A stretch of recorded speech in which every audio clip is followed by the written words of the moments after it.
Merhaba sevgili arkadaşlar, Bir Yumakla Gelenler YouTube kanalıma hoş geldiniz. Bugün sizlere bu önümde görmüş olduğunuz bandana modelinin yapımını anlatmaya çalışacağım. Gerçekten çok güzel, çok şık bir bandana. Üçlü trabzanlardan oluşuyor. Şöyle orta kısmından başlıyoruz ve yukarıya doğru bu şekilde yukarıya doğru ilerliyoruz. Ben videoda sarı renkli olarak çalıştım. Onun üzerinde gösterdim ama ayrıyeten böyle yeşil olarak da ördüm. Tüm renkleriyle gerçekten çok güzel bir model oldu. Saçta da hani başımıza taktığımızda da çok şık gözüküyor. Modelimizi yetişkin olarak çalıştım. Ölçülerimiz şu iki kenar uzunluğu 49 santim. Şuradan şu orta kısmından uzunluğumuzda şöyle biraz daha öne alayım. Bakın şu orta noktadan bu kısma kadar, sivri kısma kadar uzunluğumuzda 27 santim. Tam bir yetişkin ölçülerindedir. Benim için ideal bir ölçü ama ben hani bu kadar büyük kullanmak istemiyorum. Biraz daha küçük yapmak istiyorum derseniz bir iki sıra eksik örebilirsiniz. Bir sıra kadar eksik örebilirsiniz.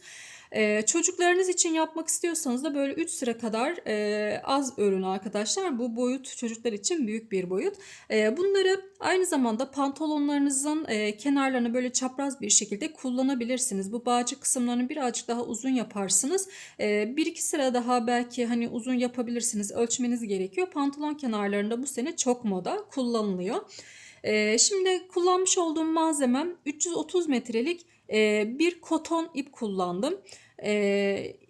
Bir taneden yani 330 metrelik bir yumağın yarısından daha az kullandım. Yani bir yumaktan 2,5 adet bandana elde edebilirsiniz. 2 numarada 2,5 numarada şöyle göstereyim. 2,5 numarada tığ kullandım arkadaşlar. Eğer eliniz hani bolsa 2 numarada kullanabilirsiniz. Benim için 2,5 numara ideal oldu. Evet, malzemelerim bu şekilde, ölçülerim de bu şekilde. Şimdi isterseniz bandanamızın yapımına geçelim. Geçmeden önce küçük bir hatırlatma yapmak istiyorum. Kanalıma abone olmayı, bildirimleri açmayı unutmayın. Yorumlarınıza da destek verirseniz çok sevinirim. Hepinize kolay gelsin. Modelimizin yapımına başlıyoruz. Öncelikle bir tane sihirli halka çekeceğiz. Şöyle 4 tane zincir çekelim. 2, 3 ve 4. Biraz da yakınlaştıralım. Evet. Şimdi ipimi 2 kere doluyorum. Örgümüz boyunca hep üçlü trabzan yapacağız arkadaşlar. Böyle tığıma ipimi 2 kere dolayacağım ve üçlü trabzanlar yapacağız. Ben trabzan söylesem bile siz bunu üçlü trabzan olarak algılayın. Bazen dilimiz sürçebiliyor. O yüzden örgümüz bitene kadar, yani bandanamız bitene kadar hep üçlü trabzan yapacağız. Evet, şimdi ipimi 2 kere doladım. Yuvamın içerisine batıyorum. Bu üçlü trabzanı nasıl çıkacağız? Öncelikle 2 taneyi bir çıkarıyorum. Bakın bunu ayırıyorum. Buradaki 2 taneyi bir çıkarıyorum. Ve kalan 2 taneyi de bir çıkarıyorum. Tekrar 2 kere doladım. Yine bakın batıyorum. Öncelikle 1, 2. Bu ikisini bir çıkarıyorum. Daha sonrasında 1, 2 ve yine kalan 2 taneyi de bir çıkarıyorum. Burada 3 tane trabzanım oldu. Bir tane daha yapacağım. Tekrar bakın 2 kere doladım. Batıyorum. 2 çıkardım. 2 çıkardım ve 2 çıkardım. 2 tane zincir çektim. İpimi yine 2 kere doluyorum.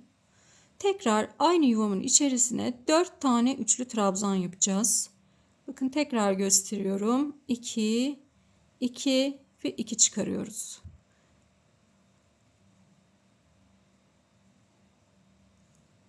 Eğer hani hızlı gittiğimi düşünürseniz arkadaşlar üst kısımda ayarlardan hızını azaltabilirsiniz.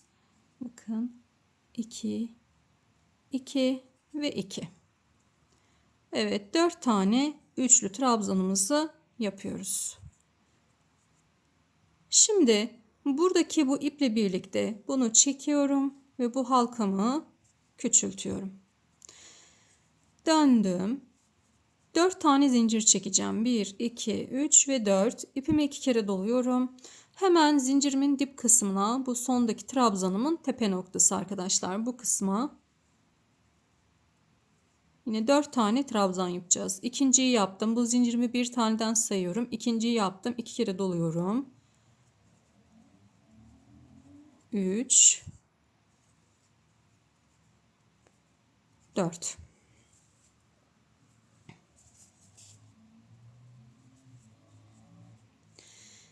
Bir, iki zincir çekiyorum. İpimi 2 kere doluyorum. Şimdi bakın burada orta noktasında 2 tane zincir var. Hemen buraya geldim. Yine buraya da 4 tane üçlü trabzan yapacağız. Bu bandanamızın orta genişleyen kısmı, orta kısmı, ortadaki dolgulu kısmı bandanamızın. 2 3 4.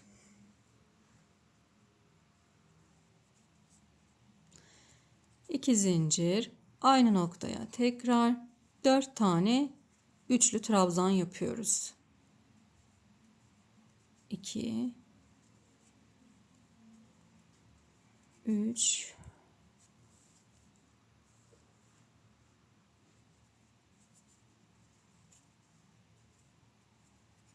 4. 2 zincir çekiyorum. Şimdi burada bakın 1, 2, 3 ve 4 en sondaki şu çekmiş olduğumuz zincir var. Hemen onun şöyle tepe noktasına batıyorum. Bakın tepe noktasına batıyorum ve buraya 4 tane trabzan yapıyorum. 1 üçlü trabzan yapıyoruz. 2 3 4. Evet, ikinci sıramızı tamamladık. Döndüm. 4 tane zincir çekiyorum. Yine aynı şekilde şu ilk trabzanımızın tepe noktasına, zincirimizin de dip kısmına gelecek. Buraya yine 4 tane üçlü trabzan yapıyorum. İlk zincirimde, ikinciyi yaptım. Üçüncüyü yaptım. Ve dördüncüyü yapıyorum. Evet. Şimdi 2 tane zincir çekiyorum. Bakıyorum beni buradaki 2 zincirlik kısım karşılıyor. Burası.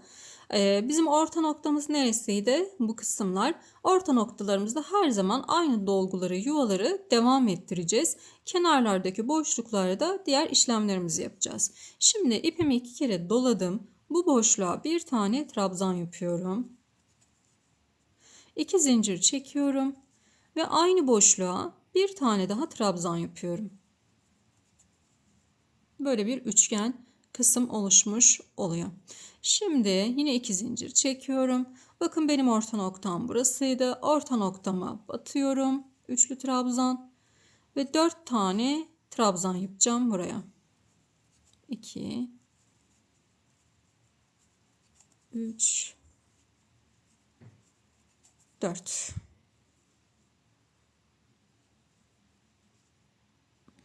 2 zincir, aynı noktaya tekrar 4 tane trabzan yapıyorum.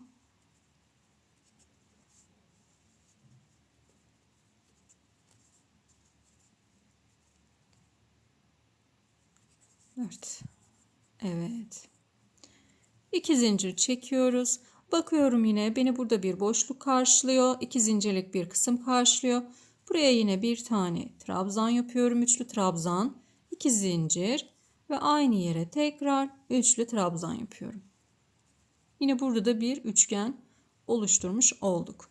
Tekrar 2 zincir ve buradaki 4 tane trabzanımın en sondaki şu çekmiş olduğumuz zincirin tepe noktası olacak arkadaşlar. Hemen buraya şöyle 4 tane trabzanımı yapacağım. Birinciyi yaptım. 2 3 4. Evet, dördüncüyü de tamamladık. Döndürüyorum. 4 zincir. Dönüşlerimiz hep 4 zincir arkadaşlar. Yine bu zincirimizin hemen dip kısmına yine 4 tane trabzanımı yapıyorum.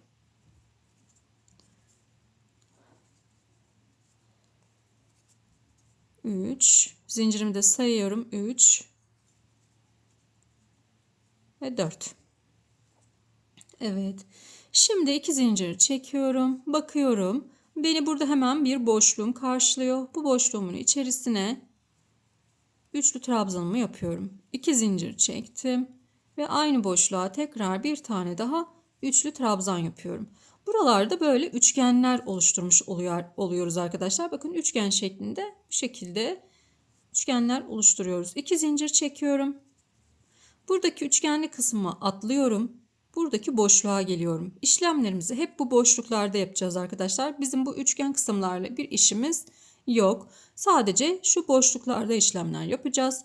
Yine 2 kere doladım. Geldim buradaki boşluğa. 2 zincir çekiyorum. İpim. Masaüstü çalışmanın en zor yanı iplerin bulaşması arkadaşlar. O yüzden birazcık sıkıntı oluyor. Evet, şimdi üçlü trabzanımızı yaptık. 2 zincirimizi 2 kere doladık. 2 zincir çekip 2 kere doladık ve aynı yere tekrar üçlü trabzanımızı yapıyoruz. Bakın, üçgenlerimiz alt sırada bir taneydi. Burada 2 tane. Her sırada artarak ilerleyecek bu üçgenler. Evet, 2 zincir çekiyorum. Şimdi geliyorum bakın orta noktama. Bu orta noktam hep aynı şekilde devam edecek. 4 trabzan. 1 2 3 4. 2 zincirimi çekiyorum. Yine aynı yere 4 tane üçlü trabzanımı yapıyorum.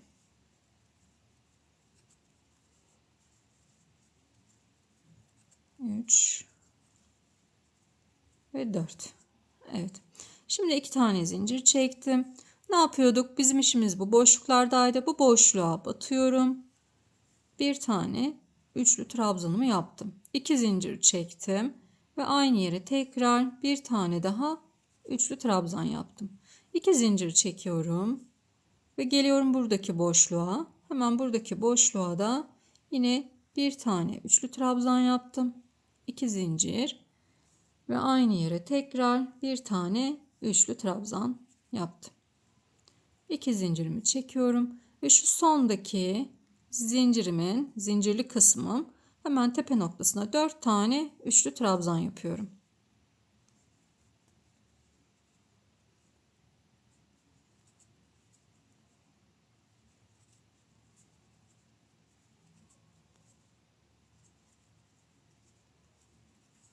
Evet, 4. Bakın, oluşmaya başladı bile. Evet, döndürdüm. 1 2 3 4 zincir çekiyorum.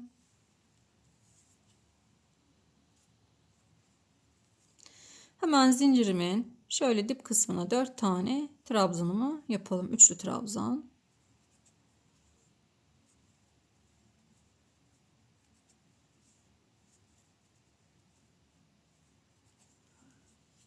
İki zincir. Şimdi bakıyorum. Beni bu boşluk karşılıyor. Buraya bir tane üçlü trabzan, 2 zincir ve aynı yere tekrar bir tane daha üçlü trabzan yapacağım. 2 zincir. Bu üçgenimi atlıyorum. Hemen yanındaki şu boşluğa geliyorum. Bakın, üçgenlerin içine yapmıyoruz. Aradaki boşluklara yapıyoruz. Yeni üçgenlerimizi. 2 zincir çektim. Aynı yere tekrar üçlü trabzanımı yapıyorum. Tekrar 2 zincir çekiyorum ve geliyorum buradaki yuvaya. Buraya da yine bir tane trabzan, 2 zincir ve aynı yere tekrar trabzan yapıyorum.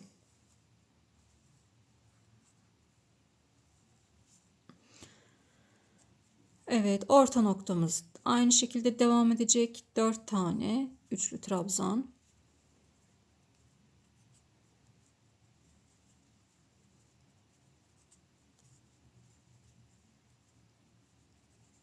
İki zincir, aynı noktaya 4 tane üçlü trabzan.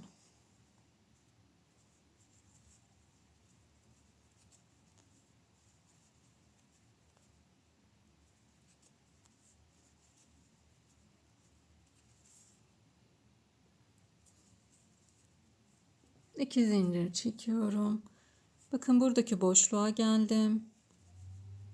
Bir tane trabzan yaptım. 2 zincir ve aynı boşluğa tekrar bir trabzan daha yapıyoruz. 2 zincir. Buradaki boşluğa geliyorum. 2 zincir ve aynı boşluğa bir tane daha trabzan yapıyorum. 1 2 zincir. Şuradaki boşluğa geliyorum. Bakın yuvalara atlıyoruz. Boşluklara geliyoruz. 2 zincir. Evet.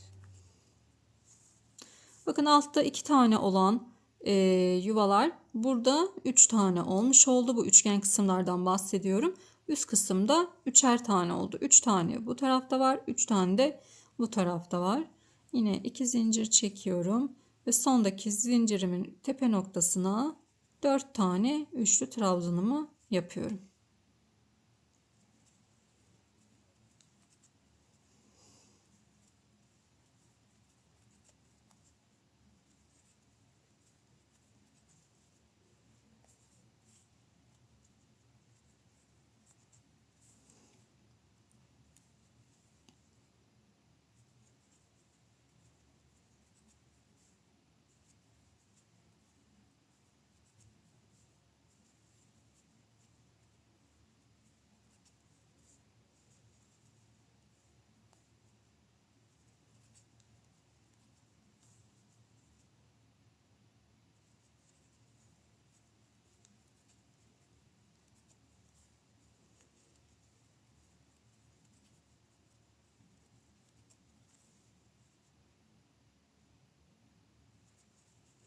Evet, şimdi bu şekilde ilerleyeceğiz arkadaşlar. Bunu da yapayım, şöyle göstereyim.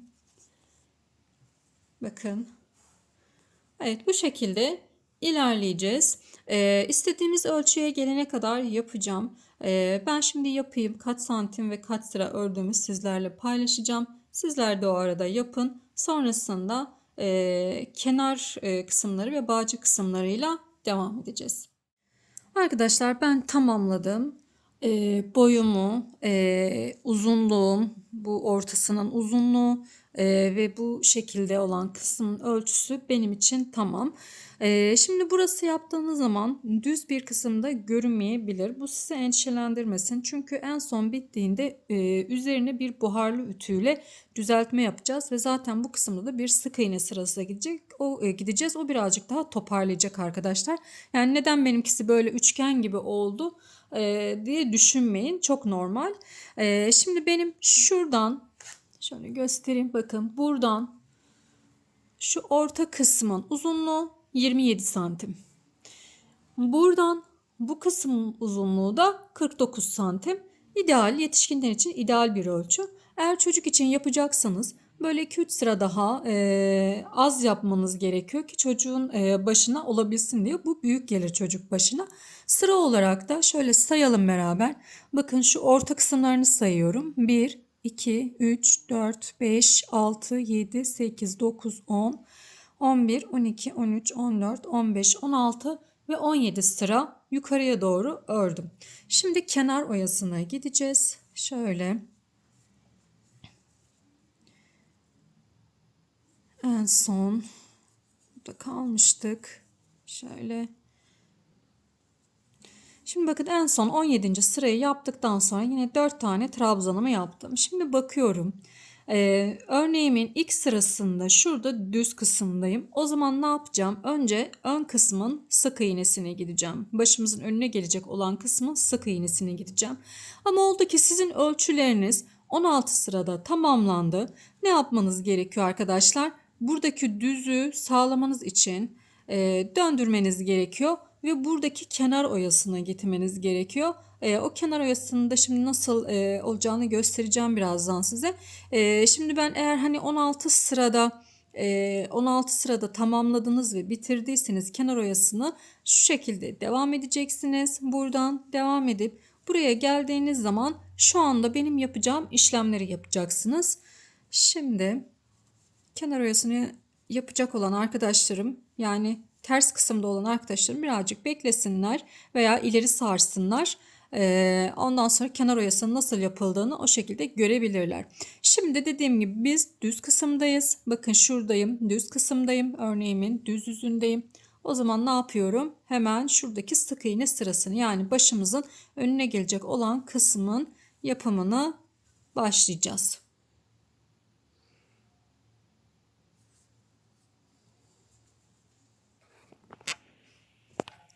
Evet, şimdi şöyle biraz yakınlaştırdım daha rahat göresiniz diye. Öncelikle bağcığımızı yapıyoruz. 60 tane zincir çekeceğim. 2, 3, 4, 5, 6, 9, 10. Evet, şimdi bunun üzerine sık iğne ile kaydırma tekniğiyle aşağıya doğru ineceğim arkadaşlar. Kaydırma tekniği şöyle gösteriyorum, bakın. Hemen batıyorum. İpimi almadan ve bir önceki ilmeğin içinden geçiriyorum. Tüm ilmeklerimizde sıra sıra bu işlemi yapıyoruz. Batıyorum. Bir öncekinin içinden geçiriyorum. Batıyorum. Bir öncekinin içinden geçiriyorum. Bakın. Hiçbir ilmek atlamıyoruz.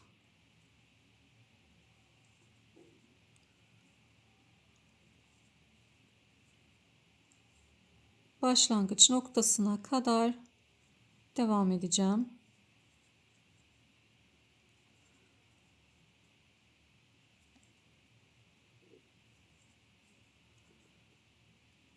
Bu bağcık kısmına daha uzun istiyorsanız daha uzun zincir çekebilirsiniz. Daha kısa istiyorsanız daha kısa zincir çekebilirsiniz. Tamamen sizin tercihinize kalmış arkadaşlar. Bandanayı aynı zamanda bu sene çok moda, böyle pantolonları üzerine böyle çapraz şekilde, bel kısmında çapraz şekilde takıp kullanılıyor. O şekilde de kullanabilirsiniz. Özellikle böyle yazlık yerlerde çok şık olacaktır. Böyle rengarenk hazırlayarak kullanabilirsiniz arkadaşlar. Eğer pantolon üzerine kullanacaksanız bağcığını biraz daha uzun yapmanız gerekiyor. Onu da hani bel kısmınıza ölçerek yapabilirsiniz. Bandanayı da bir tık daha büyütebilirsiniz, bir iki sıra daha. Eğer hani pantolon üstü kullanacaksanız. Ama saçınızı da kullanacaksanız eğer bu ölçü ideal bir ölçü bence. Ama ben hani bandanamın daha küçük olmasını istiyorum derseniz dediğim gibi bir iki sıra küçük yapabilirsiniz. Veya daha büyük olsun isterseniz sıra sayısını artırabilirsiniz. Tamamen sizin tercihinize kalmış. Önemli olan modeli öğrenebilmeniz. Şimdi şu dip kısma kadar gelelim. Evet, bakın sonuna kadar geldim. Şimdi burada şöyle şuradaki trabzanımızın hemen tepe noktasına bir tane sık iğne yapıyorum. Bu boşluğa da 3 tane sık iğne yapacağım. 1, 2, 3. Geliyorum buraya. Bakın şuradaki boşluğa. Buraya da yine 3 tane sık iğne yapıyorum. 2, 3. Boşluk dediğimiz kısımlar şu son trabzanımızın, bakın son trabzanımızın boşluğu şurası. 4 tane trabzan yapmıştık. Sonuncunun boşluğu. Buralara 3'er tane sık iğne yapıyorum arkadaşlar. Bu şekilde.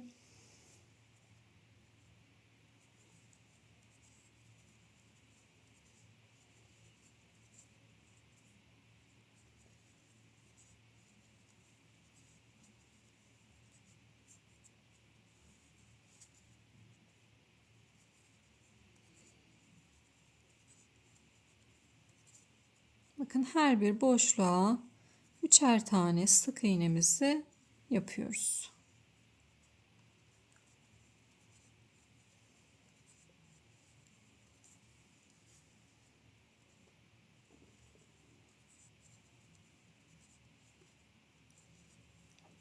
Bu sık iğne sırasından sonra birazcık daha toparlanacak örgümüz.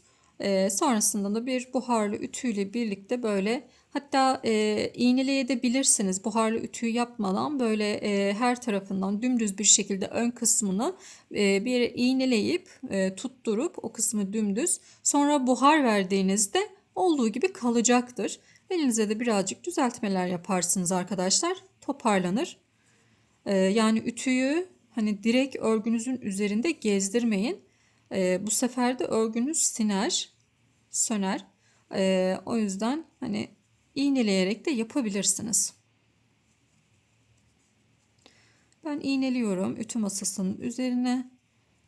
Böyle dümdüz olacak şekilde istediğim düzende iğneleyip sonrasında buhar tutuyorum. Elimle de şöyle birazcık bastırıyorum ve şeklini alıyor arkadaşlar. Evet, bakın şu başlamış olduğumuz sihirli halkamızın tam orta noktasına geldik. Şu anda tam bu ortaya bir tane sık iğne yapacağım. Bir tane yapıyorum. Sonra devam ediyorum yine. Bakın. Şuradaki ipimizi de yürüteceğiz arada. Yine üçer tane sık iğnelerle devam ediyorum.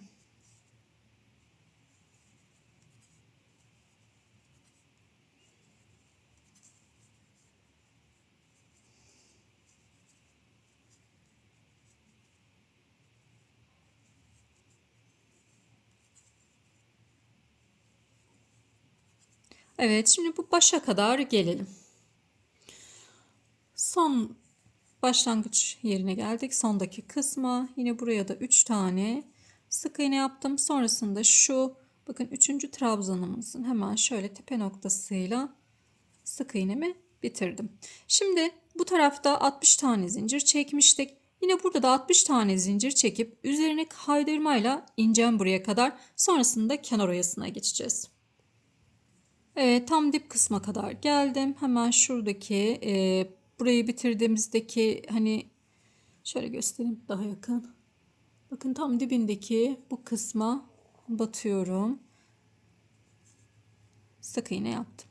Şimdi 6 tane zincir çekiyorum. 2, 3, 4, 5, 6. Hafif ipimi uzatıyorum birazcık. Bakın ipimi uzattım. Doladım. Şu en sonki zincirimize, uzattığımız zincirimize batıyorum. En sonki zincirime batıyorum. Çektim. Birinci kere battım. İpimi doluyorum. Aynı yere tekrar batıyorum. Şu ip takıldı. Evet, ikinci kere battım. İpimi doluyorum. Aynı yere tekrar batıyorum. 3. İpimi doladım. Aynı yere tekrar batıyorum. 4. Şimdi bu tığımda biriktirdiğim bütün ilmeklerin hepsinin içinden geçtim. 3 tane zincir çekiyorum. 2, 3. Ve yine aynı zincire batıyorum ve kaydırıyorum. 5 tane zincir çekiyorum. 2, 3, 4 ve 5. Şuradaki üçgen kısmın içerisine sık iğne ile bağladım bunu. Bakın böyle bir tomurcumuz olmuş oldu.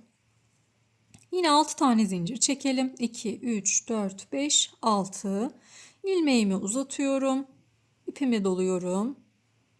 En sonki ilmeğime batıyorum. Uzatıyorum. 1. Bakın ilmekler tığımda. 1. İpimi doladım. Tekrar batıyorum, uzatıyorum. 2. İpimi doluyorum. Tekrar batıyorum, uzatıyorum. 3 ve 4. İçinden hepsini çıkardım. 3 tane zincir çekiyorum ve tekrar aynı zincirime, yani diğerlerini batmış olduğumuz zincirime batıyorum ve kaydırıyorum. 5 tane, 4, 5 tane zincir çekiyorum ve buradaki şu üçgen kısmın içerisine sık iğne ile bağlıyorum. Son bir kez daha göstereceğim. 6 zincir, 3, 4, 5, 6 zincir. İlmeğimi uzattım. 6. zincirime batıyorum, uzatıyorum. 1. İpimi doladım. Batıyorum, uzatıyorum. 2. Tekrar ipimi doladım. Batıyorum, uzatıyorum. 3. Batıyorum, uzatıyorum. 4. Hepsini topluyorum. 3 tane zincir çektim ve tekrar aynı yere batıp içinden kaydırdım.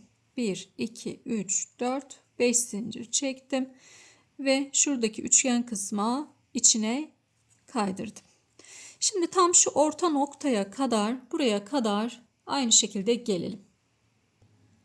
Evet, tam bakın orta noktaya geldim. En sonki üçgenimizi yaptık. Orta noktadan sonra bu orta noktaya batıyorum arkadaşlar sık iğne ile.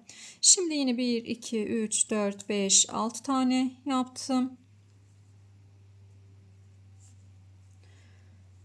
Tomurcuğumuzu, pıtırcığımızı tekrar yapalım. 1, 2, 3, 4,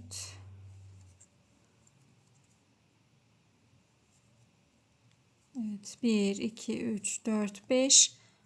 Yine aynı orta noktaya sık iğne ile bağlıyorum. Bu orta noktada bir tane böyle pıtırcığım olsun istedim. Şimdi yine devam ediyoruz. 1, 2, 3, 4, 5, 6.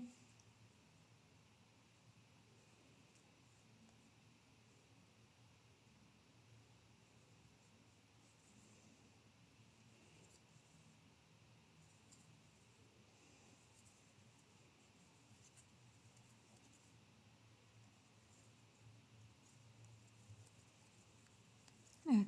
Buradan sonra tekrar şu üçgen olan yuvaya batıyorum.